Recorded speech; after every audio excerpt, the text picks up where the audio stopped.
El siguiente segmento tiene contenido o opinión.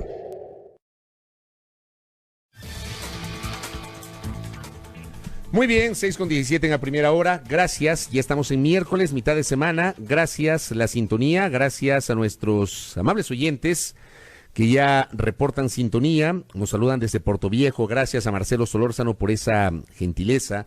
Desde la capital de la provincia de Manabí, la ingeniera Fernanda Arboleda, desde el sector de Puzuquí también nos envía un saludo, un abrazo a la ingeniera Arboleda. Saludos desde Manta, Mari Moreira, que también ya está en contacto con nosotros. Nila Murillo, una de nuestras fieles oyentes, desde Nueva York, la Gran Manzana, también te da la gentileza de reportar sintonía. ¿Qué más tenemos por acá? Gracias a los saludos. Vamos a ver.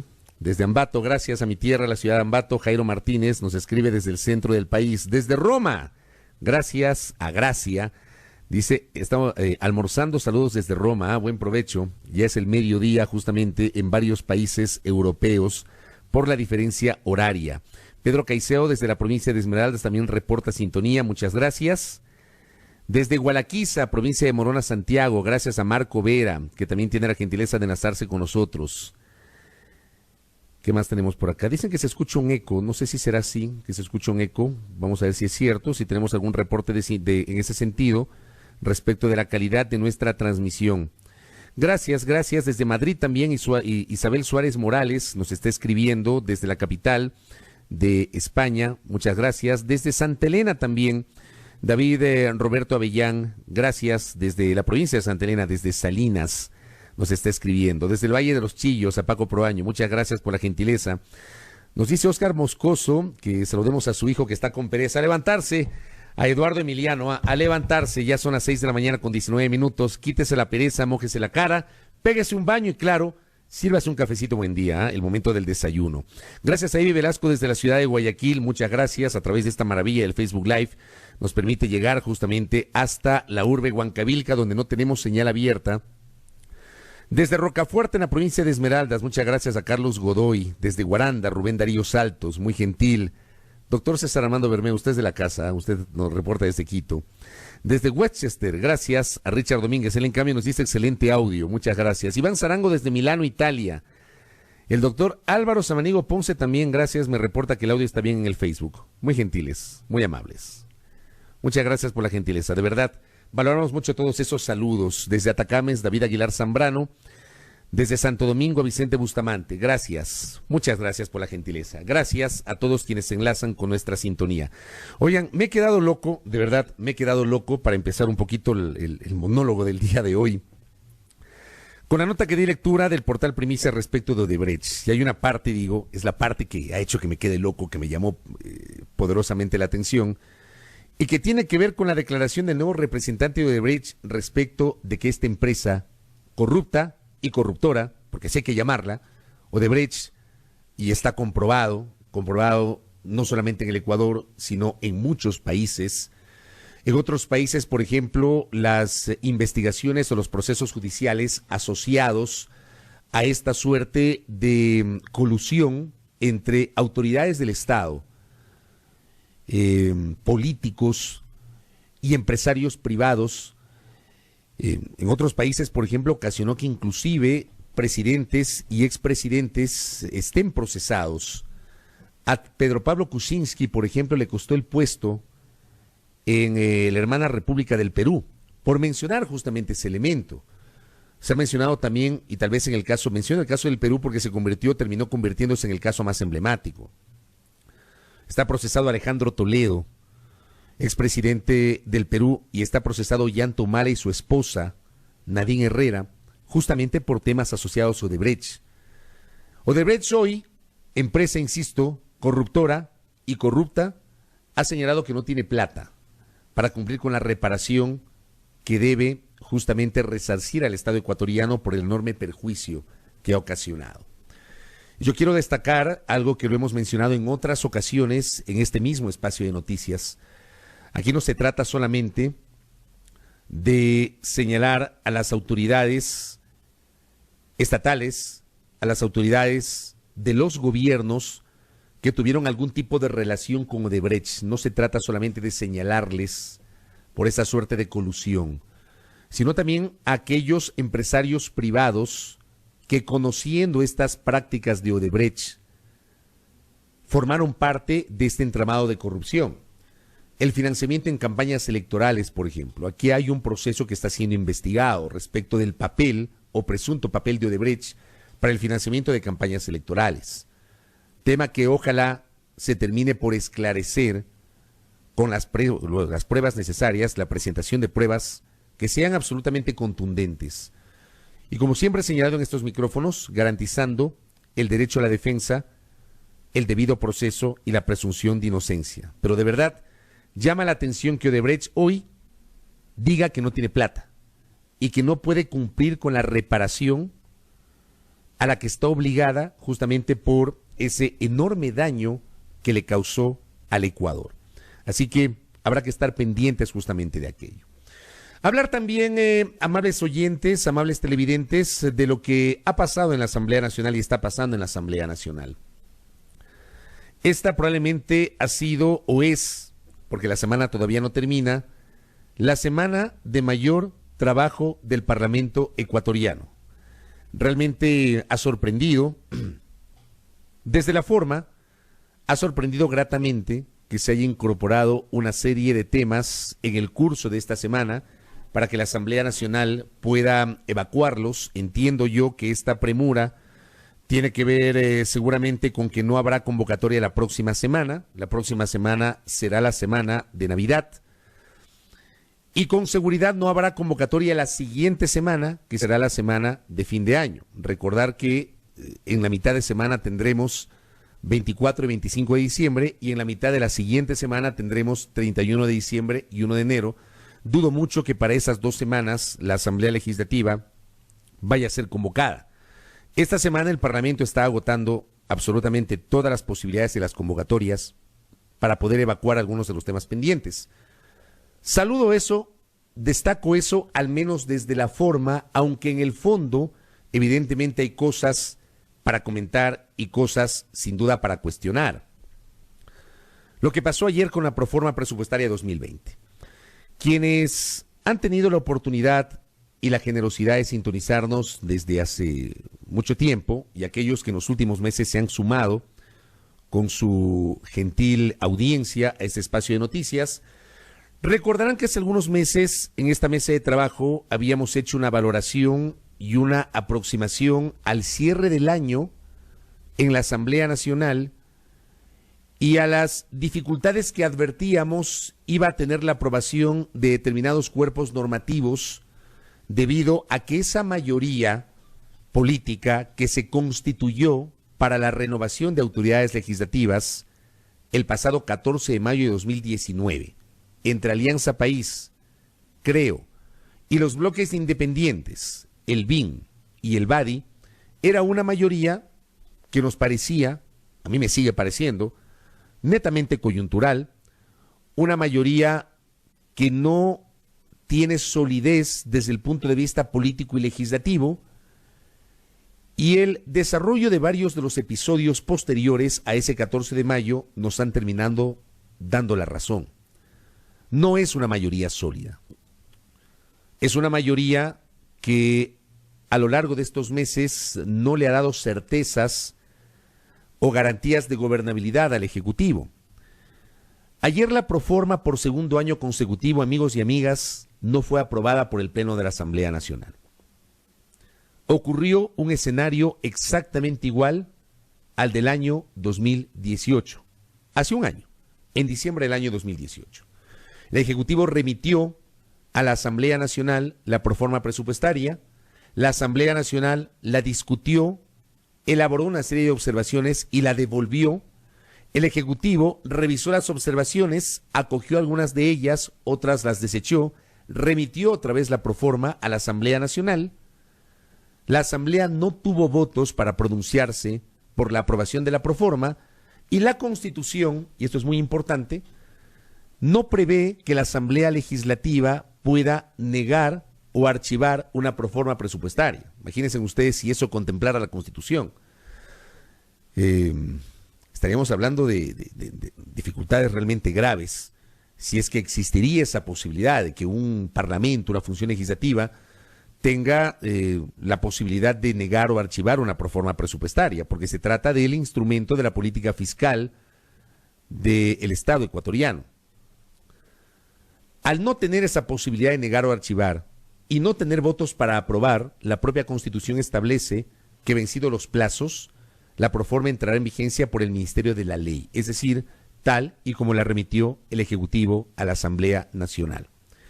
Pasó en 2018 de cara a la proforma 2019, está pasando hoy con la proforma 2020, que no fue aprobada por el Pleno de la Asamblea Nacional. Una primera votación que alcanzó 65 votos a favor, una reconsideración posterior que alcanza 70 votos, es decir, en la práctica parlamentaria la reconsideración significa que algún legislador plantea que se vuelva a revisar un tema sobre el cual se ha votado. Esto se puede plantear por una sola ocasión. Si hay mayoría, la reconsideración significa volver la discusión a cero, retomar el debate, volver a votar, y allí sí ya no cabe reconsideración. Ayer hubo 70 votos para reconsiderar el tema, pero en el momento de votar para aprobar la proforma hubo 69. Se conoció que un asambleísta de Creo, Roberto Gómez Alcíbar, que además ha sido crítico con el Ejecutivo en los últimos meses, asambleísta muy cercano al líder de Creo, Guillermo Lasso, que fue uno de los impulsores del fallido intento de juicio político a la ministra de Gobierno, María Paula Romo. Roberto Gómez Alcíbar ayer fue el voto que faltó, el voto número 70 que faltó para poder aprobar la proforma presupuestaria. Votos más, votos menos, el tema es que la proforma no se aprobó y la proforma entrará en vigencia así, tal cual le envió el Ejecutivo. Ayer hablamos con Diego Borja, que visitó nuestra mesa de trabajo y estableció un panorama nada alentador sobre el comportamiento de la economía para el próximo año. En minutos estará con nosotros Augusto Tandazo. Con él hablaremos también de esta proyección en el ámbito económico. Él maneja mucho esos temas con énfasis en el ámbito petrolero. Y las previsiones y expectativas para el 2020 son muy poco alentadoras. Diego Borja nos decía ayer que este año la economía ha experimentado un decrecimiento sin todavía llegar a niveles de recesión y que el próximo año todas las previsiones apuntan a que la economía se mantendrá estancada. No decrecerá, pero tampoco crecerá, y nos explicaba que eso es nocivo para el manejo económico de la República. Cerramos un año además en el que, también lo referíamos el día de ayer, el Estado ecuatoriano ha echado mano del despido de cientos, me atrevería a decir miles, de ecuatorianos que trabajaron en el sector público. Sabemos inclusive, conocemos que hay servidores públicos que fueron desvinculados hace varios meses y que todavía no reciben sus respectivas liquidaciones. Nosotros generamos un comentario crítico cuando el 31 de octubre, en la noche, en la víspera de un feriado extenso de 4 días, cuando mucha gente seguramente ya tenía organizado su feriado, planificada su vida, para poder aprovechar esos 4 días que evidentemente iban a servir para la reactivación del ámbito económico y turístico de varias zonas de la República que requieren justamente ese movimiento económico.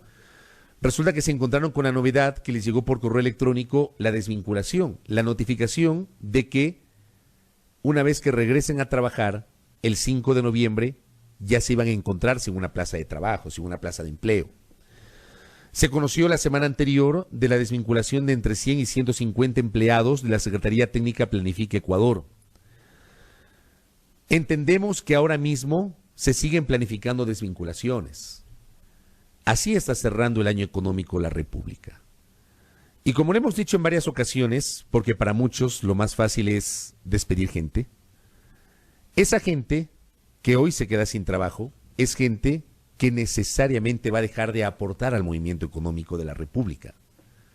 Es gente que seguramente esperaba su salario, esperaba su décimo, que probablemente no va a recibir ni su salario ni su décimo, porque seguramente esto estará acompañado de la correspondiente liquidación, y eso no se paga de un día para otro en ningún lado.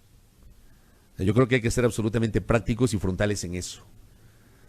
Hay mucha gente que llegará a los festejos, entre comillas festejos, de Navidad y fin de año sin recursos, sin plata y sin empleo. Esa gente no va a dinamizar la economía. Es plata que no entrará al movimiento económico de la economía ecuatoriana. Estas familias han dejado de ser parte de la población económicamente activa. Y estas familias seguramente empezarán con incertidumbre el nuevo año, el año 2020. El gobierno ecuatoriano ha sido muy enfático en destacar que finalmente no le echó mano a proponer el aumento del impuesto al valor agregado del 12 al 14 o al 15%. Pero se ha quedado solamente en aquello. El gobierno ecuatoriano, y a propósito de este escenario que estoy señalando respecto de la proforma y su inminente vigencia por el Ministerio de la Ley para el próximo 2020, el gobierno ecuatoriano, digo, no ha sido claro respecto de cómo se va a manejar la política de subsidios el próximo año. Se conoce que el próximo año habrá aumento del precio de los combustibles. Se conoce que el próximo año se va a mantener el subsidio al diésel, es decir, el mismo valor de 1,037 centavos para el diésel automotriz, con lo que no habría ningún tipo de pretexto para entrar en el escenario similar al de octubre de la elevación de las tarifas de transporte público o de los fletes del transporte de carga y del transporte pesado. Pero se conoce que sí hay una proyección o sí está contemplado el aumento del precio de la gasolina extra. No se ha hablado de una focalización de la extra. En lo personal no me voy a desdecir respecto de la necesidad de revisar los subsidios, porque yo sí creo que los subsidios deben ser revisados y sí creo que los subsidios deben ser focalizados. Algún día se deberá hablar del subsidio al gas de uso doméstico y se deberá buscar mecanismos para focalizar el subsidio al gas de uso doméstico. Ese creo que es un debate que durante años ha quedado allí, que lamentablemente no se ha profundizado, ha sido muy epidérmico. El gobierno de octubre adoptó una decisión totalmente sorpresiva, nada consultada con los actores sociales, ni siquiera con los gremios de la producción, con quienes evidentemente hay una cercanía de varias autoridades del gobierno. He citado en varias ocasiones que el presidente de la Cámara de Industrias y Producción nos dijo aquí en esta mesa de trabajo, a quienes hacemos a primera hora, de que ni siquiera ellos conocían de la decisión de eliminar el subsidio al diésel de uso automotriz y a las gasolinas Extra y Ecopaís. Pues el gobierno se echó para atrás tras derogar el decreto 883, pero hoy no ha sido claro respecto de cómo se va a proyectar el próximo año. ¿Qué va a pasar el próximo año con el precio de los combustibles, autoridades? Si hay una decisión de elevar el precio de las gasolinas Extra y Ecopaís, más allá de que pomposamente algunos utilizan el término actualización de precios, y que significaría en buen romance la eliminación o la reducción del subsidio de estos combustibles, yo creo que el país merece conocer a partir de cuándo va a ocurrir eso. Y por otra parte, comenzar también a diseñar medidas complementarias de fondo, que también lo mencionamos en algún momento. Tema del transporte, por ejemplo. Si yo quiero dejar mi vehículo en la casa, porque en el Ecuador tenemos una gasolina que para nuestra realidad económica termina siendo cara, lo menos que podemos pedir es que a los ecuatorianos nos ofrezcan un transporte público de calidad. Alguna vez cité que allí hay la expectativa del metro, aunque no tenemos certezas de cuándo va a iniciar la operación del metro, y tampoco tenemos certezas sobre el diseño de toda la estructura anclada justamente al funcionamiento de ese metro. Pero el debate no puede ser o no se puede circunscribir solamente a una decisión que termina siendo política. La posibilidad de reducir o eliminar el subsidio a las gasolinas Extra y Ecopaís. Yo insisto, en el debate de la proforma presupuestaria poco o nada se habló sobre este tema. No sabemos desde cuándo va a regir. En el debate de la proforma presupuestaria, los legisladores alertaron sus dudas respecto de la denominada monetización de los activos del Estado. Esto en buen romance, ¿qué significa? la venta de activos del Estado o la concesión de activos del Estado. He expresado en varias ocasiones que a mí me llama la atención que las cosas que están funcionando y funcionando bien pretenden ser concesionadas, como por ejemplo la Corporación Nacional de Telecomunicaciones, CNT, probablemente una de las empresas que mayores recursos y utilidades le genera al Estado ecuatoriano. No sabemos si dentro de ese paquete va a entrar TAME. ¿Cómo va a manejar el tema del Banco del Pacífico? Aquí hay una discusión respecto a si el Estado debe manejar un banco comercial, recordando justamente que ese banco está en manos del Estado, fruto de la crisis bancaria que tuvo su génesis con la flexibilización de las normas del año 94, la quiebra del Banco Continental en el año 95, la crisis financiera del año 99 y la quiebra del Filambanco en el año 2001. Todas esas cosas deben ser materia del debate público. Se habla de una proyección de 2.000 millones de dólares en monetización de activos del Estado. Este año 2019 termina sin que se haya concretado la monetización, como le llama el gobierno, porque así utilizan el término, una suerte de eufemismo, de 1.000 millones de dólares que fueron presupuestados y que no se concretaron. Para el próximo año se habla de 2.000. ¿Cómo se va a ejecutar ese plan? ¿Qué va a pasar con el sector eléctrico y el sector petrolero? Ya lo vamos a hablar con Augusto Tandazo en minutos. Son dudas que quedan allí, a propósito de que por segundo año consecutivo, amigos y amigas, la Asamblea no logró votos para aprobar la proforma presupuestaria 2020. Y estos debates no pueden ser superficiales, no pueden ser epidérmicos. Lo vamos a hablar con Augusto Tandazo, que ya lo tenemos en la antesala de A Primera Hora. 6:39, no se vaya de nuestra señal.